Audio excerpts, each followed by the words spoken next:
মানুষের মধ্যে ছোট একটা সমস্যা আছে, সে কখনো নিজের নিন্দা নিজে শুনতে পায় না।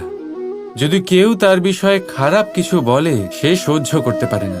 সে সবসময় ভয় পেয়ে থাকে যে এই যে আশেপাশে মানুষগুলি তারা তার বিষয়ে খারাপ কিছু ভেবে না নেয়। আর যদি সে জানতে পারে যে তার পিঠ পিছে তার বিষয়ে খারাপ কেউ কিছু বলছে তখন সে দুঃখী হয়ে যায়। এবার এই কারণে কি আপনার দুঃখ পাওয়া উচিত? কখনোই নয়। কারণ সর্বপ্রথম আপনার যেটা মনে রাখা উচিত, যদি কেউ আপনার পিছনে খারাপ কথা বলছে সে প্রথমেই আপনার থেকে 2 কদম পিছিয়ে আছে, তাই না? ঈর্ষাবশত আপনার বিষয়ে খারাপ কথা বলতে পারে, কিন্তু যদি এরকম না হয়, যদি তার কথাগুলো সত্য হয়, তবে সর্বপ্রথম নিজের ভুলগুলিকে বুঝুন, সেই সত্যকে বুঝুন, ঝেড়ে ফেলে দিন নিজের দোষগুলিকে।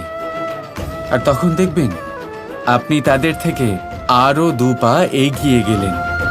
রাধা রাধা।